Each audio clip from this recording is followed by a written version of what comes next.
I'm sorry for the unappealing meal my unattractive daughter-in-law has prepared. My mother-in-law scolded me in front of our relatives during my father-in-law's 60th birthday celebration. She's not only unattractive, but also inept. I'm truly ashamed. What a disaster.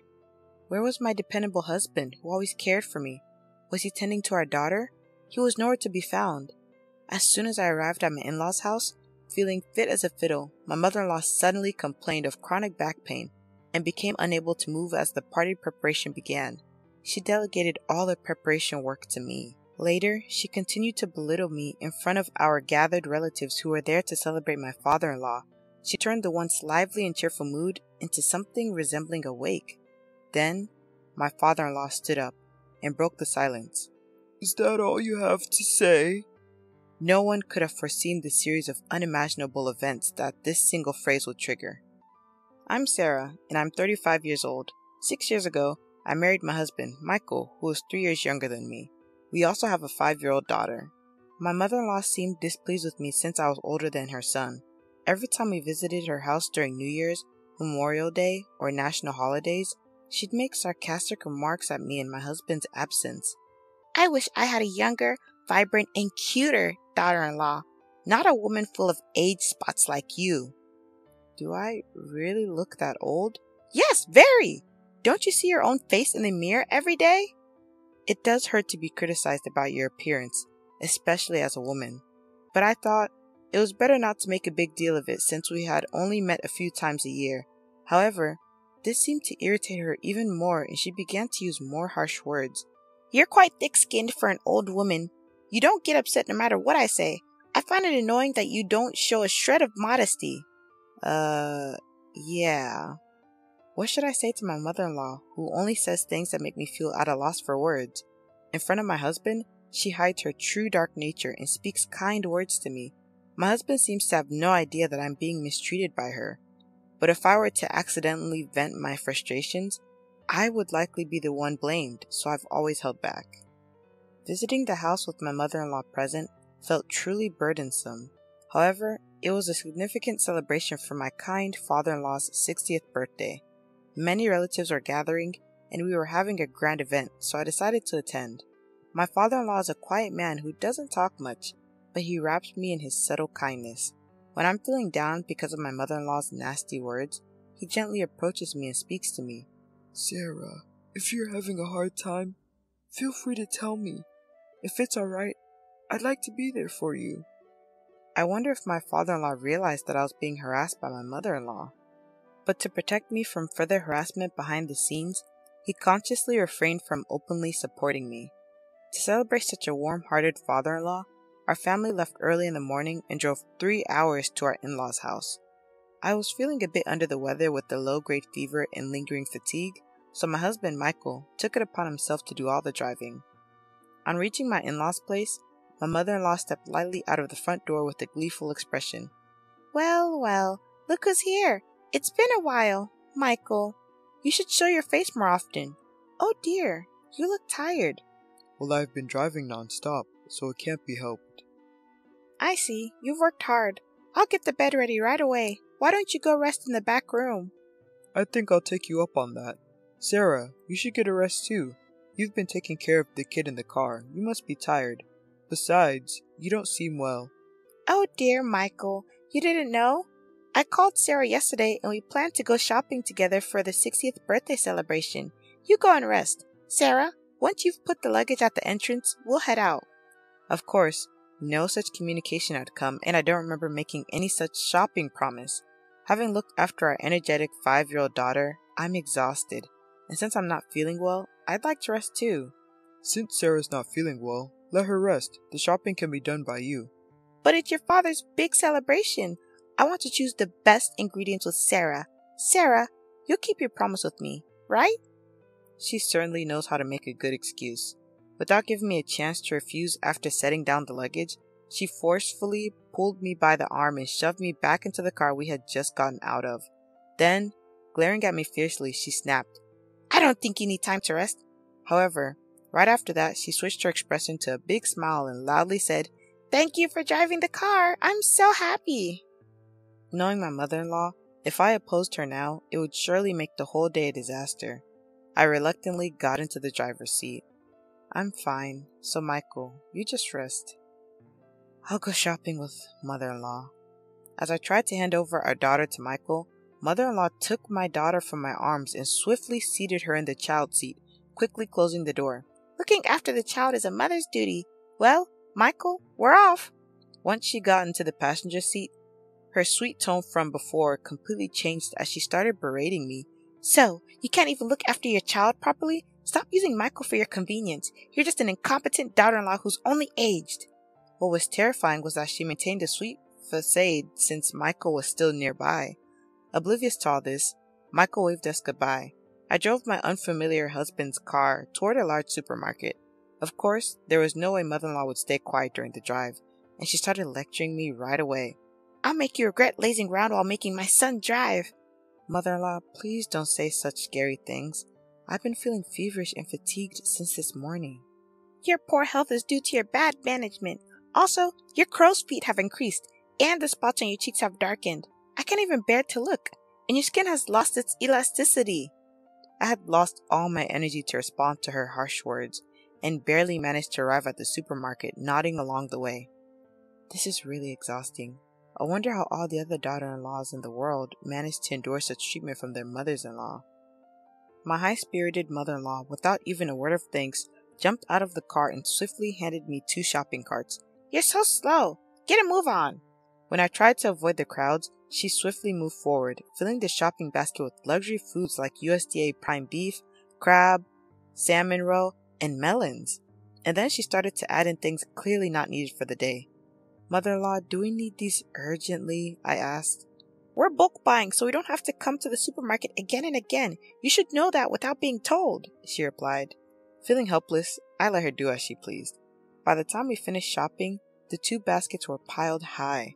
We're going to check out. Hurry up, stop dilly-dallying.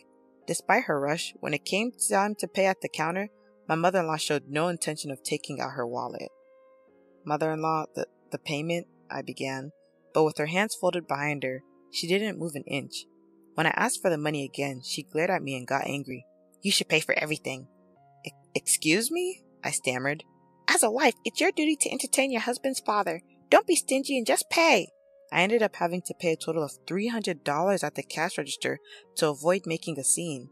Not having any cash on me, I paid with my credit card. As a part-time worker trying to raise a child, this was a significant blow to my finances.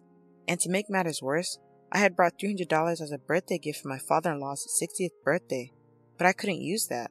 The expense meant I would have to cut back even more on our living costs in the future, and the burden that had already been heavy just became even heavier. I wonder how I should tell this to Michael. If I report this, mother-in-law might cause a fuss. During the car ride home, my mother-in-law kept hurling insults at me. It was almost impressive how many different insults she could come up with. By the time we arrived home, my husband was still asleep, probably due to exhaustion. Upon seeing this, my mother-in-law smiled slyly and began to take advantage of me. After you put away the groceries, go weed the garden right away. Please, can I rest a bit? You have no right to defy your mother-in-law. This is the consequence for making Michael drive alone. So this is what you meant by making me regret, I murmured. If you have time to move your mouth, just go and move your hands. Hurry up, we're short on time. After weeding, clean the bathroom and the toilet. Despite the unfairness of the situation, I had no choice but to endure it for the day. I weeded the garden and then cleaned the grimy, yellow-stained bathroom and toilet, thinking that once the 60th birthday celebration was over, I wouldn't have to see my mother-in-law for a while. My husband woke up just as I had finished cleaning and looked surprised to see me. Sarah, are you okay? If you're not feeling well, don't overwork yourself. Take a break now. Thank you. I'll take you up on that offer. Ouch! That hurts! Just as I was about to lie down, my mother-in-law suddenly let out a loud yell, clutching her back. Although she had been lively just moments before, she started complaining about sudden back pain. My mother-in-law, who always presents a gentle demeanor in front of my husband, suddenly let out a weak voice. This is troublesome. My back hurts so much, I can't do anything. My chronic back pain has flared up again. I won't be able to cook before the relatives gather. Sarah, you're my only hope. But oh, what should I do? As much as her sorrowful demeanor seemed a bit staged, If her chronic back pain was genuine, then it would indeed be impossible for her to stand in the kitchen. Reluctantly, I pushed my weary body, asked my husband to look after our daughter, and started cooking. Sarah, are you sure you're okay? I'm fine. I always cook, remember? To my husband, I put up a brave front, but my body was already fatigued. Yet, it was an important day for my father-in-law. I felt that I couldn't afford to take a break. My head is spinning, and somehow the smell of food is making me sick. But I have to keep going for my father-in-law. After I managed to finish cooking, my father-in-law came into the kitchen to check on me. You've worked hard. Thank you for preparing all this food. Not at all. It's for you. Please enjoy it later. After that, the relatives started gathering one after another. Everyone wished my father-in-law well, creating a lively atmosphere. As we finished the toast and were about to start eating, my mother-in-law started saying something shocking. I'm sorry, everyone, but due to my chronic back pain flaring up on this important birthday celebration, the food was all cooked by my daughter-in-law. I apologize for the unappetizing food made by my unattractive daughter-in-law. Both my father-in-law and husband froze at my mother-in-law's sudden outburst. My daughter-in-law is not only unattractive, but she's also clumsy, a total failure. It's truly pitiful. Ouch! My mother-in-law exaggeratedly rubbed her back, continuing to disparage me. She's so clumsy that without my support, she can't do anything. I wonder if she can even take care of her own child. I'm so worried about whether Michael can manage with such a woman as his wife. What was supposed to be a festive atmosphere quickly turned gloomy, resembling more of a wake than a celebration. My usually supportive husband, who was supposed to be looking after our daughter, was nowhere to be found. At that moment, my father-in-law, who had been sitting quietly, suddenly stood up. Is that all you wanted to say? Huh? Seems like it. Maybe we should kick out the useless one then. Following his words, my husband entered the room, holding our daughter in a suitcase. His face was unusually stern. Dad, as you said, I've packed her stuff. My mother-in-law smiled at the sight, seemingly pleased. Sarah, looks like you're getting kicked out. Hehehe. But to her surprise, my husband handed the suitcase to her. What? My father-in-law's booming voice added the final blow. Take that and get out of this house right away! Although she seemed unable to comprehend what was happening, my mother-in-law quickly understood the situation. Why should I be the one kicked out? It's Sarah who's useless. The bathroom is always covered in mold, the toilet left dirty, and you call Sarah useless when you barely cook anything? Not to mention how harshly you've been treating her. I've had enough. It's the mother-in-law's duty to discipline the daughter-in-law. I was only pointing out her shortcomings. Discipline? What era do you think we're living in? Realizing that an angry father-in-law, eyebrows raised, wouldn't take her side, mother-in-law turned to her usual theatrics and began crying to my husband. Michael, don't misunderstand. We might need to take care of your father someday, right? So, I was teaching Sarah how to be a good wife. As tough as that was. Take care of him? That's a laugh. I won't be fooled by you anymore. You've just been bullying Sarah. Even today, despite feeling unwell, she came along to celebrate Dad's 60th birthday. Sarah volunteered to celebrate, didn't she? Don't lie. You also made her pay for the groceries, didn't you? I found a receipt from today in her bag when she was trying to take out candies for our daughter. It shows that Sarah paid with her credit card. I just asked her to pay because I didn't have any cash on hand. I was planning to pay her back, honestly. Really? If I hadn't noticed, you would have just kept quiet. I've turned a blind eye to the common mother-in-law and daughter-in-law issues, but you're going too far. I'm fed up with living with a spiteful old woman. Seeing my husband and father-in-law turn away from her, mother-in-law began to blame me with all her usual acting prowess, tears streaming down her face. So, Sarah has been making false accusations about me. That's terrible. You're all making me the villain. No, I haven't said anything, but it's a fact that you've been bullying me, isn't it? For the sake of father-in-law and my husband, who had gone to great lengths for me, I gathered the courage and spoke the truth for the first time. I would no longer let mother-in-law have her way. That's right. We heard about it from Mia. We also know about the nasty comments you made about Sarah at the supermarket and in the car. Afterwards, you made Sarah do all the weeding and cleaning the bathroom and the toilet. Yeah, Grandma was mean to Mommy. She made her clean a lot of places. You can't trust what a child says.